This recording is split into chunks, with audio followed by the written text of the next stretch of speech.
In the modern day, we're bombarded with information over our phones, televisions, and online. With so much flooding our minds, it's hard to discern fact from fiction. Tracy Koga and filmmaker Junko Bailey want to engage in conversation and break down myths. The two decided to hold a panel of 4 women to hear their stories and explore what's happening outside our bubbles. Let's get into it.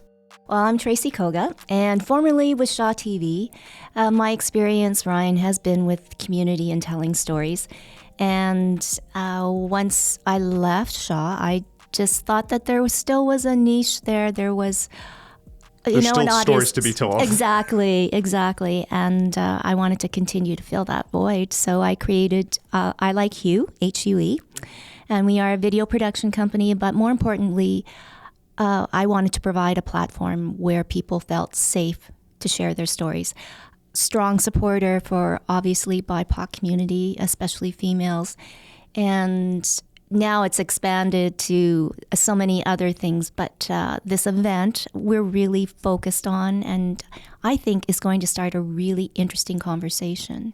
Yeah, 4 amazing women that will tell their lived experiences and all the different aspects of life and through the eyes of a civilian, which is, something that we don't get. And hoping, if anything, people will leave with just a different perspective, and also checking our biases, because we were talking about that beforehand, and bias is a big thing. And we aren't even aware of it, I think, most of the time, that we live with bias. It's so difficult to, first of all, it's hard to acknowledge when you have a bias. No one wants to acknowledge that, but it is important because that's how you get through a story, understanding, okay, no matter how I perceive a story, how I share it is always going to be very specific to my own experiences and my own knowledge. So I think this breaking down the myths, finding the real truth behind the history of books, and this panel is going to be so great because we get to see exactly the perspective of people on the ground in incredible situations. I guess too, Ryan, really it was an eye-opener because I don't know an awful lot about the different backgrounds that these ladies come from. And I'm really interested. And I have questions too, and sometimes, you think you know the truth or you think you know the right information, and then it's not at all what you think. So the 4 women that we have are Heba Abd El Hamid. She's an Egyptian-Canadian entrepreneur and also a graduate of Peace and Conflict Studies from U of M. Junko Bailey, who is an actor, and also she's a member of JCAM, or the Japanese Cultural Association of Manitoba. And then we have Rebecca Chartrand. She's CEO of Indigenous Strategy Alliance.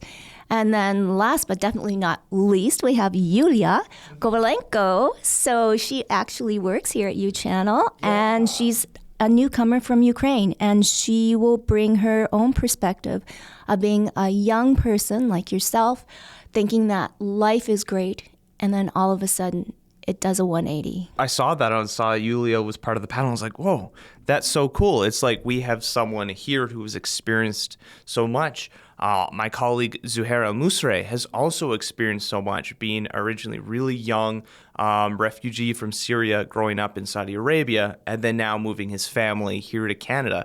And I think just the 4 people that you have as part of this panel explore a lot of the world, as well as it's a perfect example of Canada, what it means to be Canadian, because we have so many different people with so many different stories right here. I know. We're looking forward to a really interesting conversation. So the ladies will all present their own stories and their own myth or myths that they'd like to break down. And breaking down the myths, we're not dispelling myths, or we're not saying they're not true, but at least bringing to the table that conversation of new information, of maybe changing the way people see things. And that is, I guess, the biggest turning point, right, is to change the way we think. and again, breaking down those biases. But and then also we want to give the audience a chance for a question and answer period. We're going to have paper and pens, because I feel too, because there's so much going to be flying around that you really need to write down what you really want to know, or if there's something that you want to add, we want that conversation.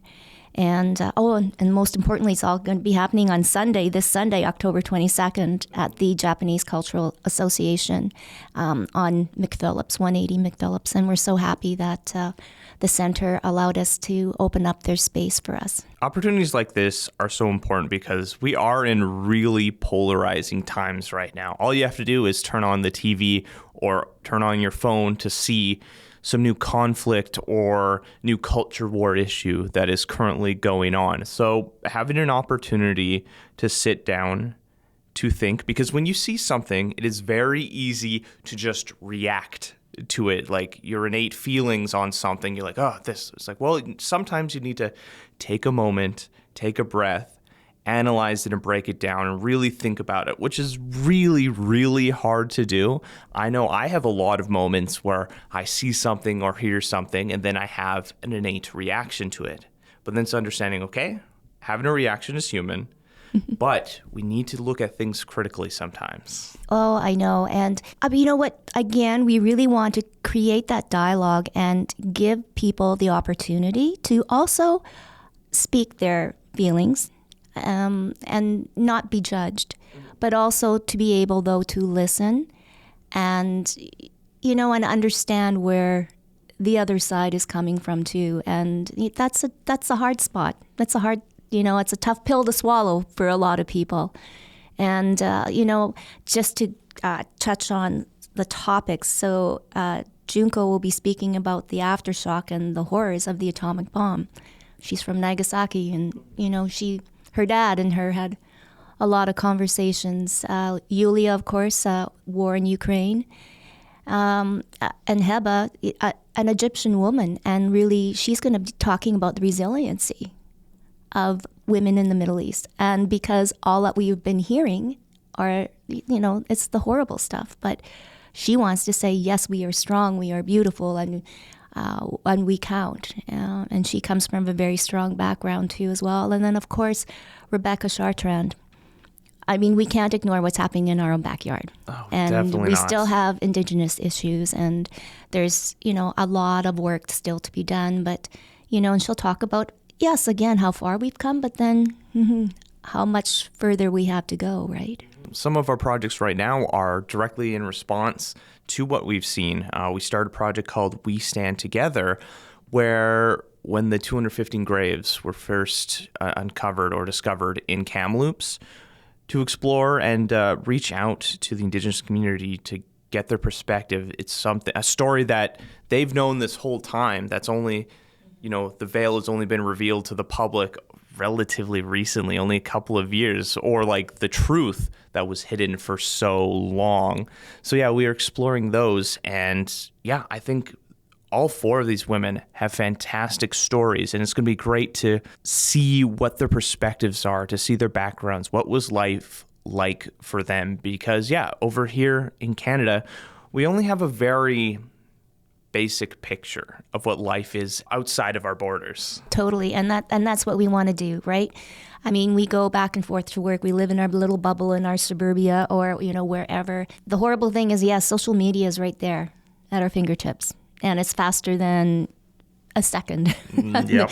And sometimes it's just too much. And, we just want to, again, break it down, make it a little bit more intimate, give people the chance to listen, but then to also speak too as well. Having an opportunity like that, as you're mentioning social media, everything spreads like wildfire on there, whether it's true, whether it's false.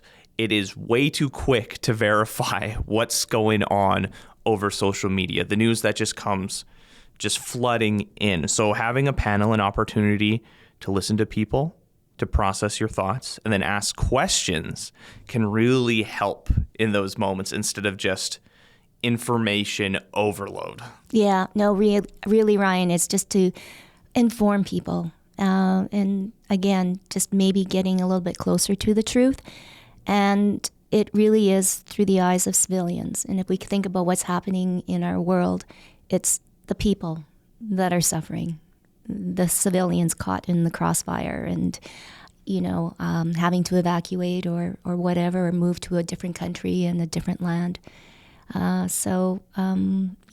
just hoping that people will come out. And we just want to say, too, that we will be streaming live on our website, ilikeyou.com, if you can't make it out. But we really would like to see people come, and I'm really interested in hoping to engage in a really interesting conversation. So how do you create an event like this? How do you come to the idea of yes, we want to create a panel. We want to bring 4 distinct stories in and have these conversations. How did that all start? A lot of networking.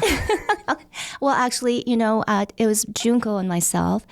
Junko runs an event called Lanterns for Peace, and it just ran in conjunction with the anniversary, if you want to use that word, of the atomic bombing of Nagasaki and Hiroshima. It's an annual event, but it went really well this summer, and I wanted to do something with her as a starting point, and actually Yulia, because Yulia was a guest there, and she spoke very eloquently about her experience with the war in Ukraine. And then we got to thinking, and I said, Junko, this is much bigger than just these stories, although we knew that these need to get out. And that's always the hard part, Ryan, because when you're doing things like this, the people that come are the ones that already understand, or the ones that know. What we want to try and reach are the people that don't know. Which is always the hardest part. Exactly, because they don't come. They don't want to come. But I really think that, especially what's happening in the world, and we really have to kind of look at how we live, but also how we think. And you've mentioned that so much before. I think it's really important for young people like yourself, because you're the future. You're going to be what Winnipeg, Manitoba, or Canada is going to be in the next 25, 30 years. And otherwise, I don't know if there's going to be very much of a world left. Yeah, it's really hard right now. And I feel part of it, COVID really threw a wrench into people's lives. It's been so hard for people to get back involved in the community. I feel like there's a lot of hesitation. There's still fear within people. People felt isolated, and, it unfortunately changes people in those isolating moments. You're told to stay away from people.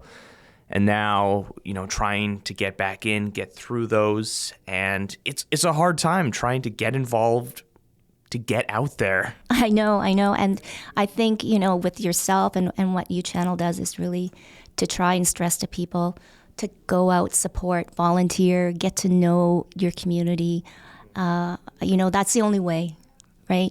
Otherwise, we're just going to be sitting on our phones and looking at social media, and they're telling us and dictating what we should say and do. And then it's just a cyclical circle, back and forth, and nothing gets solved then. We never make any progress. No, we certainly don't. Once again, what is happening this Sunday, and where can people go find more information? For more information on breaking down the myths, you can go to our website, and that's ilikeyou.com. We're on social media at ilikeyou, so that's probably easiest. Just come to the door and enjoy, really. So it's going to be Sunday, October 22nd. Doors open at 3. The event will start at 3:30. And once again, we'll be streaming live, too, on Facebook and on our website and on YouTube at ilikeyou.com. Have any stories you'd like us to share, or communities we should highlight? Leave a comment on our social media or reach out to us on our website. I'm Ryan Funk. This was You Talk, and have yourself a good one.